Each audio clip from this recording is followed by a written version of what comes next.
Olá, enfermeiros deste meu Brasil! Tudo bom com vocês? Eu me chamo Angélica Lira, sou professora e estou aqui fazendo lives para colaborar com a performance dos enfermeiros no nosso Brasil. Você sabia que você, enfermeiro, pode ser um profissional valorizado e reconhecido pelo mercado de trabalho? Pois é, mas para isso você precisa de conhecimento útil acerca da sua profissão. E aqui nessas lives nós temos conversado bastante sobre esses assuntos. Se você está interessado nisso, fica aqui nessa live. Se você é um enfermeiro que me acompanha, sabe que eu gosto de falar uma frase que é importante. Conhecimento bom é aquele conhecimento compartilhado. Dando continuidade à live que eu fiz sobre atualizações acerca da SAI e do processo de enfermagem, eu estou aqui vindo dar uma continuidade porque eu falei que a gente ia fazer uma sequência de lives sobre essa temática. É uma temática importantíssima para a enfermagem hoje. Ciência da enfermagem é assunto que nós temos que dominar e que o mercado de trabalho está cobrando cada vez mais dos enfermeiros. Eu não sei aí aonde você trabalha, mas eu conheço instituições que hoje já fazem processos seletivos com provas exclusivamente de SAI e processo de enfermagem. Então, o profissional faz duas provas, tá, gente? Uma prova de conhecimentos técnicos e uma prova só de SAI. Se você não consegue a pontuação mínima para essa prova, você não passa no processo seletivo, é uma das etapas eliminatórias. Então, a gente está percebendo que cada dia que passa, esse conhecimento está sendo cada vez mais cobrado dos enfermeiros. Vamos falar sobre as atualizações, sobre as novidades que estão acontecendo na enfermagem brasileira em relação à SAI e o processo de enfermagem. A galera que não assistiu a live anterior, recomendo que assista para não pegar o bonde andando, porque eu não vou repetir as coisas que eu falei da outra live, eu vou dar dando sequência aqui no que a gente começou a conversar sobre SAI. Então, nós temos uma legislação acerca da SAI e do processo de enfermagem, que é a Resolução Federal 358 de 2009. Você sabe disso, enfermeiro? Se não sabe, vale a pena começar a correr atrás, porque antes tarde do que nunca. Não ouviu falar dessa resolução? Não tem problema. Dá uma googada que você encontra ela facilmente. E você também vai encontrá-la no site do COFEM. Eu, inclusive, estou aqui com o site do COFEM aberto. E para eu poder saber quais são as atualizações que estão acontecendo sobre a 358 de 2009, que é a resolução que fala de SAI e processo de enfermagem, eu abri a consulta pública. Tem um caminho dentro do site do COFEM que você encontra consulta pública. Coloca lá na busca que você vai encontrar facilmente. Consulta pública, e aí você vai ver que tem várias legislações em consulta pública. Algumas já fecharam as inscrições para poder participar, para poder opinar. A da 358, inclusive, já fechou, já tem um tempo que ela fechou, mas ela está aberta aqui, disponível para a gente saber qual é a proposta da atualização da Resolução 358 de 2009. E aí eu falei um pouco sobre os considerandos da lei. Eu expliquei também que na 358, aonde se falava de SAI na Resolução Federal, que era lá nos considerandos. É importante que você tome ciência de todos os considerandos dos atos normativos, de qualquer entidade, seja ela federal, municipal, estadual, qualquer esfera de gestão. É sempre importante que a gente leia os considerandos para saber qual é o contexto que essa lei está sendo gerada ou está sendo implantada. Não estamos mais abordando o SAI nessa legislação, na atualização da 358. A proposta vai ser abordar somente a temática ali do processo de enfermagem. Se você quiser saber o porquê, assiste a live anterior. Eu cheguei a falar sobre o primeiro artigo, que fala sobre as etapas do processo de enfermagem. Eu já falei sobre isso na live passada, mas vale a pena a gente dar uma reforçada aqui para que seja esclarecido o que é cada etapa do processo de enfermagem. E aí, no inciso do artigo 1º, fala sobre a avaliação inicial de enfermagem. E aqui está muito bem esclarecido, tá, gente? Está muito claro, pelo menos para mim, o que é, como é que eles estão descrevendo o que é uma avaliação inicial de enfermagem. Antigamente, na resolução antiga, a gente não utilizava esse termo, a gente não falava que era uma avaliação inicial. Ficava claro que era, mas não estava com esta nomenclatura. O nome anterior era coleta de dados, que é a primeira avaliação que a gente faz do paciente, que também é uma coleta de dados, mas agora mudou e eles estão usando essa nomenclatura. Avaliação inicial de enfermagem. E aqui está deixando bem claro o que é isso. É a primeira etapa e compreende a coleta de dados, tanto objetivos quanto subjetivos, pertinentes à saúde da pessoa, da família e da coletividade, e também de grupos especiais, que deve ser sustentada pelas teorias de enfermagem e demais ciências. realizada mediante auxílio de técnicas como o exame físico, exames laboratoriais, exames de imagem, entrevista, testes clínicos, escalas de avaliação validadas, protocolos institucionais, dentre outros, para obtenção de informações sobre as necessidades do cuidado de enfermagem e saúde relevantes para a prática. Nossa, ficou fantástico isso. Eu não sei se a publicação da atualização dessa resolução vai ficar exatamente assim, mas eu adorei essa definição do que é a primeira etapa do processo de enfermagem. Ficou muito claro que a gente precisa utilizar uma teoria de enfermagem para poder embasar a nossa coleta de dados, porque por mais bom que nós sejamos, eu inclusive me acho uma enfermeira top, por mais boa que eu me sinta, eu não sou uma teorista de enfermagem. A gente precisa reconhecer isso.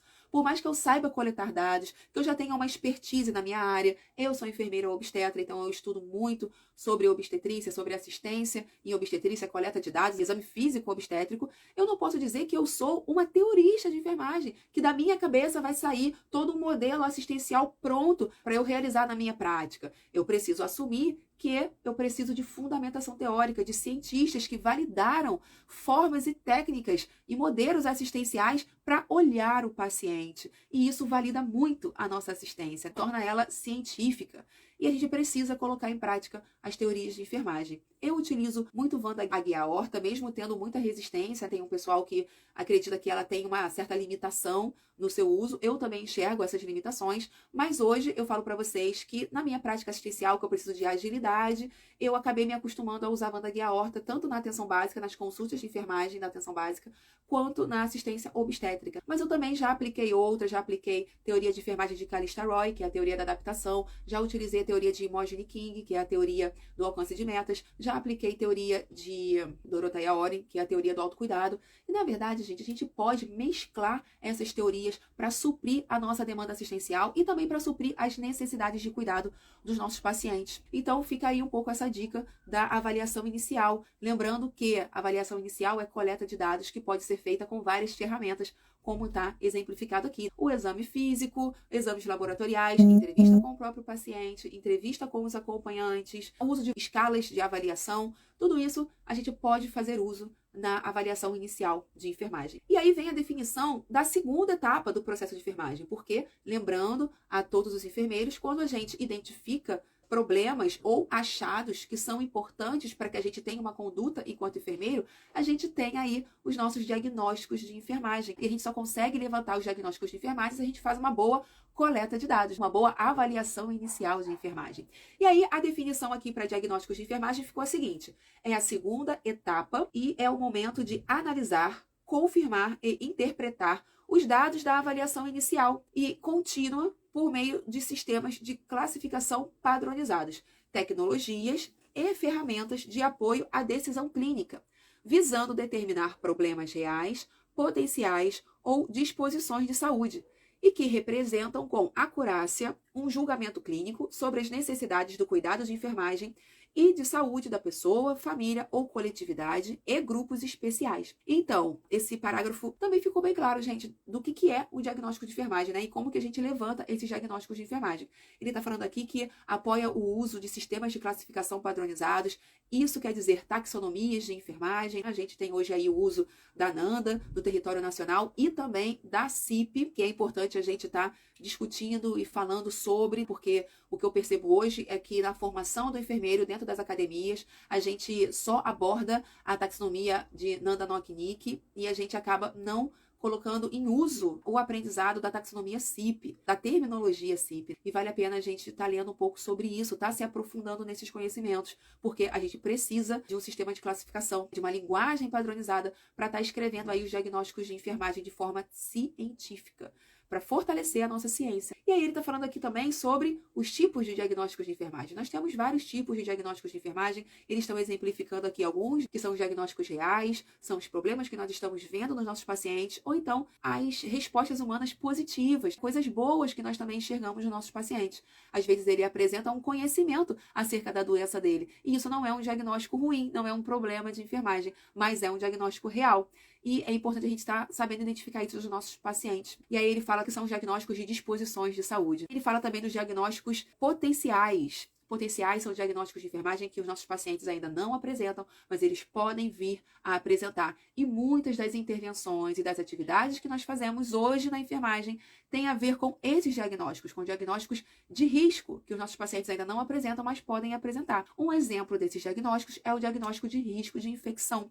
É um diagnóstico que a gente coloca muita atividade, tem muita intervenção, principalmente nos pacientes que estão hospitalizados, mas a gente não fala o porquê. Você já percebeu isso, enfermeiro? Você tem várias ações para prevenir o risco de infecção no seu paciente, mas você não esclarece o porquê que você chegou a essa conclusão. Então é por isso que nós precisamos evidenciar a segunda etapa do processo de enfermagem, que são os diagnósticos de enfermagem. E aí a gente avançando aqui, na terceira etapa, a gente fala sobre o planejamento de enfermagem, que é quando o enfermeiro ele pensa o que ele vai fazer para resolver os diagnósticos de enfermagem. Eu falei um pouco sobre isso na primeira live, sobre planejamento de enfermagem, e eles aqui falam que é importante que para existir um planejamento tenha o estabelecimento dos diagnósticos de enfermagem, tenha também o levantamento dos resultados esperados. Eu falo muito isso com os meus alunos. A gente precisa, para planejar, saber o que a gente quer que aconteça com os nossos pacientes. A gente chama isso de resultados esperados ou de metas, e esses resultados esperados precisam ser mensuráveis e precisam ser execuíveis, precisam ser possíveis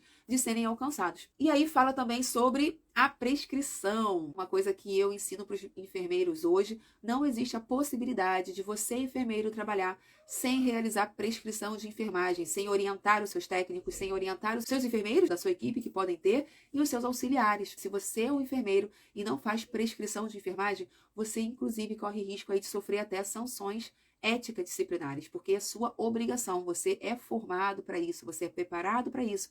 E você é o profissional que precisa fazer as prescrições. Você é o gestor do cuidado. E aí a gente precisa estar sempre lembrando o que é o planejamento. O planejamento, o enfermeiro, nada mais é do que o seu pensar, o seu raciocínio clínico. O que você faz o tempo inteiro quando encontra um problema de enfermagem. Só que não adianta só você deixar na sua cabeça. Você precisa colocar em prática, evidenciar o que você está fazendo, porque tudo isso é conhecimento seu, é intelecto seu, é seu raciocínio clínico que você tem que colocar em prática. Você tem que evidenciar isso.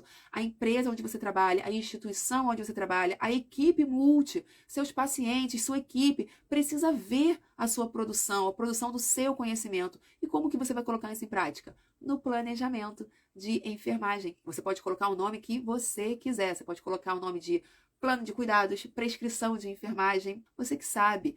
Você tem autonomia para escolher isso. Agora, precisa fazer. Precisa colocar no papel todas as orientações que você dá de cuidados com o seu paciente. E aí, continuando aqui, falando sobre as atualizações da 358, os alunos que participam das minhas palestras, os alunos que são do online, os alunos que são da faculdade, todo mundo já escutou falar da 358. E é uma resolução antiga, desde 2009 que ela está validada. E agora já chegou a hora de atualizar essa resolução. E tá muito legal essa atualização. E continuando a falar sobre o processo de enfermagem, a gente vem aí para a quarta etapa. Falei da primeira etapa, que é a coleta de dados, que agora é a avaliação inicial. Segunda etapa, que são os diagnósticos de enfermagem. A terceira, que é o planejamento. E aí vem a quarta etapa, que para mim é a etapa mais simples. Não tem muita dificuldade nisso. Quando a gente fala de quarta etapa, implementação. Eles continuam chamando de implementação de enfermagem. E aí a definição aqui, ó. A quarta etapa compreende a realização das intervenções e ações ou atividades previstas no planejamento pela equipe de enfermagem por meio da colaboração e comunicação contínua,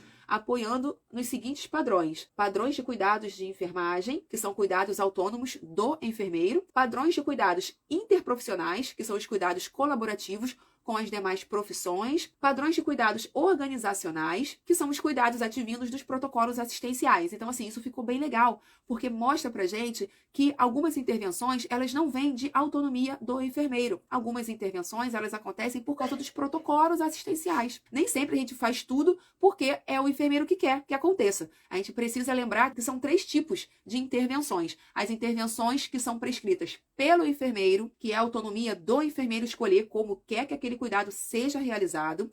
Tem as intervenções que vão vir por causa dos protocolos assistenciais. Eu, por exemplo, na atenção básica, eu tenho um protocolo para atendimento pré-natal. Então, eu preciso seguir o protocolo, tanto do município do Rio de Janeiro, quanto o protocolo dos cadernos de atenção básica do Ministério da Saúde. Então, eu não faço nada da minha cabeça porque eu quero. Eu já sei que eu tenho que seguir os protocolos. Então, eu utilizo esse padrão de cuidado. E também tem esse outro aqui que eles estão colocando na atualização da resolução, que são os padrões de cuidados interprofissionais. Ficou bem legal isso, porque fala também sobre as intervenções que a gente faz advindas de outras categorias, são colaborativas. Um exemplo disso são as prescrições medicamentosas. Às vezes nós temos prescrições de medicamentos do profissional médico que quem administra somos nós. E aí nós que avaliamos como que vai ser a melhor forma de administrar essa medicação. Nós temos que avaliar isso do nosso paciente. Às vezes o paciente não tem acesso e aí a gente precisa conversar com o médico para modificar essa via de administração de medicação. Pode virar oral, pode virar intramuscular. Então quem decide isso, quem avalia isso é um enfermeiro. Às vezes o paciente ele não tem condição de tomar essa medicação oral e aí a gente vai reavaliar a administração com o médico, vai conversar com ele para modificar isso. Nós que avaliamos qual vai ser a via de acesso. Às vezes esse paciente não tem acesso periférico, você vai ter que avaliar esse acesso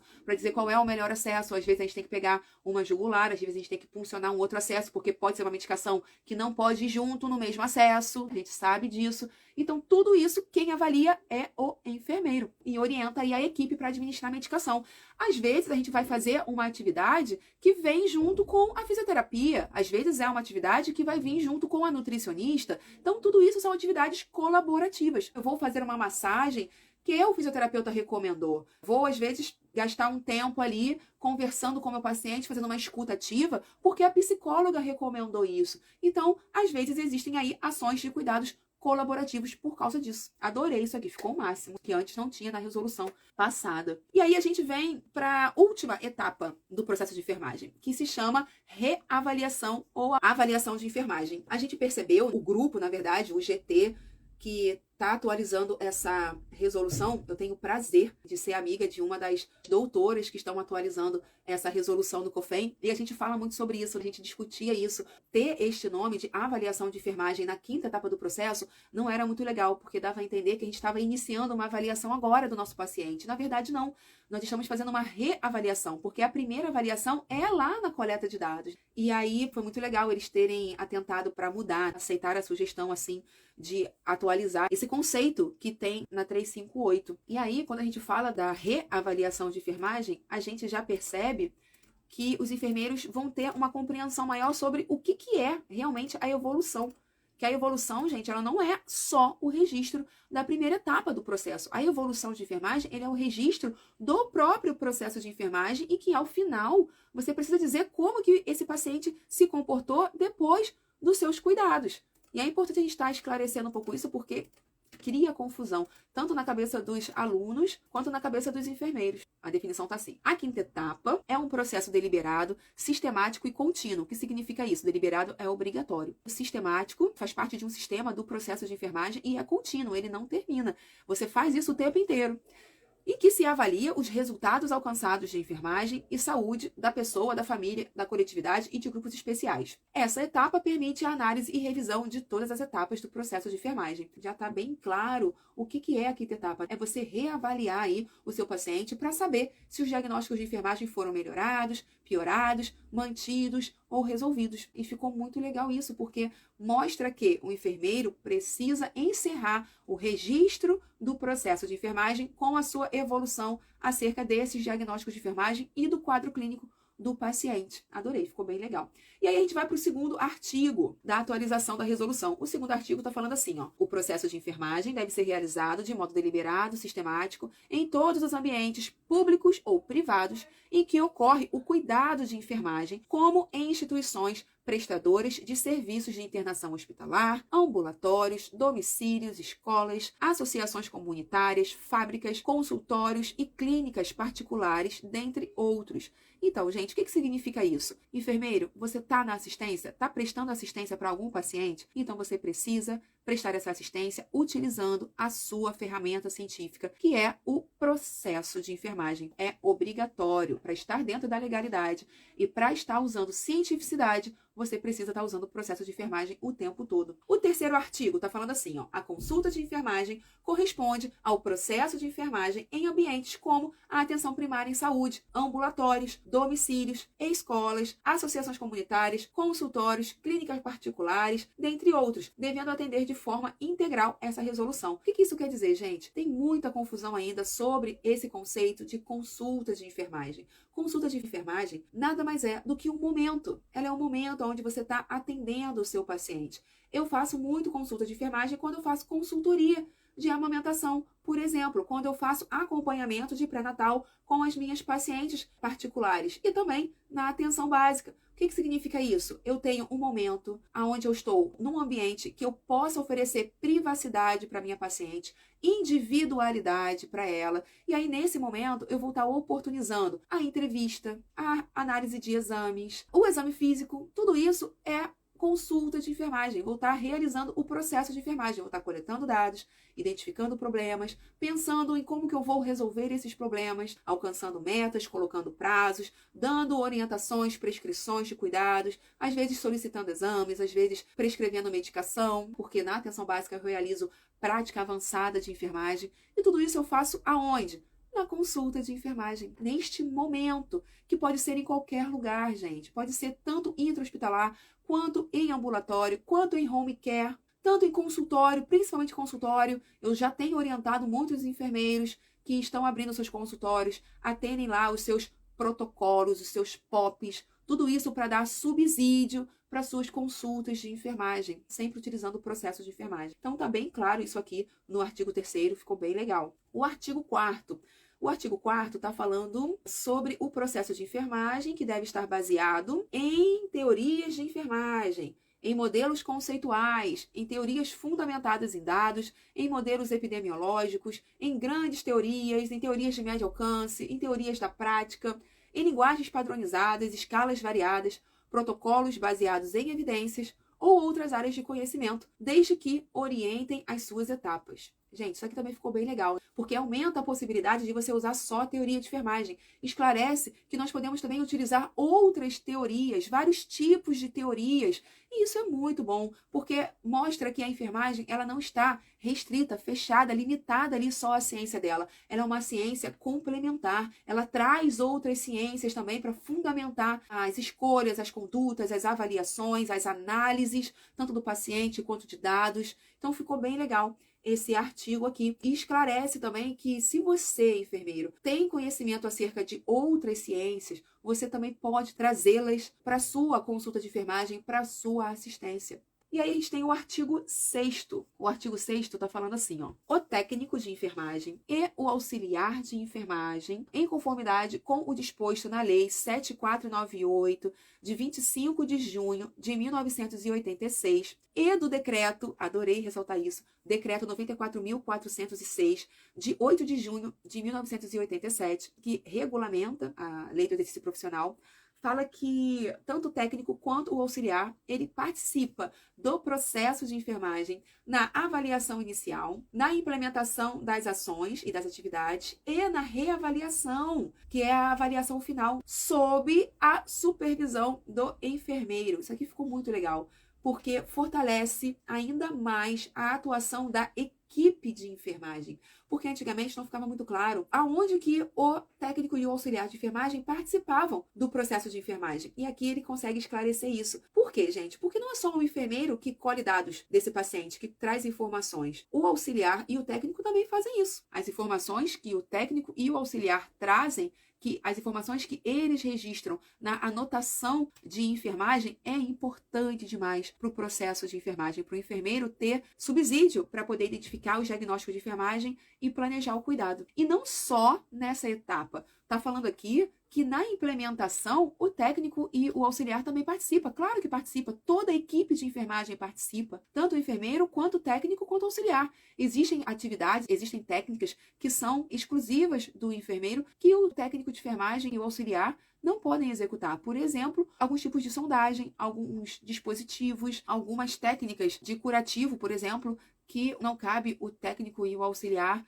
pela limitação do ensino, da formação, e aí a gente, enquanto enfermeiro, tem que assumir esses cuidados, essas técnicas. Então, sempre vão existir atividades na prescrição que vão ser do enfermeiro e outras que vão ser do auxiliar e do técnico de enfermagem. Então, assim, ficou muito mais claro isso aqui. E também tem o momento da reavaliação. O enfermeiro não vai conseguir estar o tempo inteiro do lado de todos os pacientes que estão sob a responsabilidade dele. Então, cabe o técnico e o auxiliar de enfermagem estar participando dessa reavaliação, de dizer como é que o paciente ficou depois dos cuidados prestados e estar registrando isso sempre. Uma coisa que eu bato muito martelo: registro é evidência de trabalho da enfermagem. Se a gente não registra, a gente não prova que a gente fez. Se a gente não prova que a gente fez, a gente não fez nada. E para o gestor, se a gente não fez nada, a gente pode fazer sempre um pouquinho mais. E é por isso que hoje a enfermagem se sente tão sobrecarregada. A gente não consegue mostrar o que a gente faz. A gente faz. E nunca mostra, nunca apresenta o produto disso.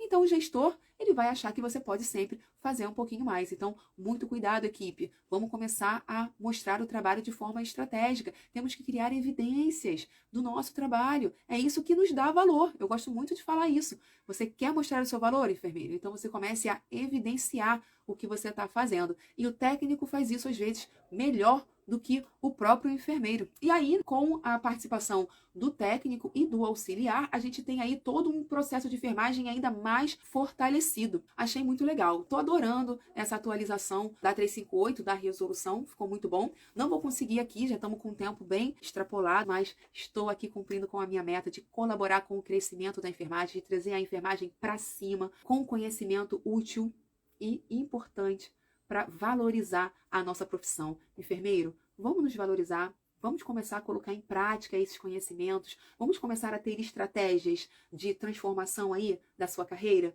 Nós não temos que ter um mindset fixo. A enfermagem, ela não serve só para ficar ali dentro dos prontões. Você que é enfermeiro, que quer crescer, que deseja mais com a enfermagem, você pode assumir cargos de gestão, cargos de coordenação, cargos de diretoria. Você pode crescer na sua empresa. Você só precisa se preparar para isso. Os enfermeiros precisam entender que agora existem novas habilidades que o mercado está procurando aí nos enfermeiros. Habilidades de liderança, de conhecimento sobre SAI, processo de enfermagem, gestão. Então, começa a correr atrás, enfermeiro. Sai dessa tua zona de conforto e vem crescer com a gente, vem crescer com os enfermeiros que estão acima da média. Não aceita ser um enfermeiro medíocre, limitado, igual à maioria. Você pode mais, você pode muito com a enfermagem. Eu tenho feito muito com a enfermagem. Muitos enfermeiros estão aí fazendo muito com a enfermagem. E se você quer fazer parte desse grupo, você tem que estar aqui, ó. Tem que estar aqui em cima. Coloca nos comentários a sua opinião, traz conhecimento pra gente, colabora com toda a enfermagem pra gente crescer junto, porque esse é o meu propósito. É por isso que eu tô aqui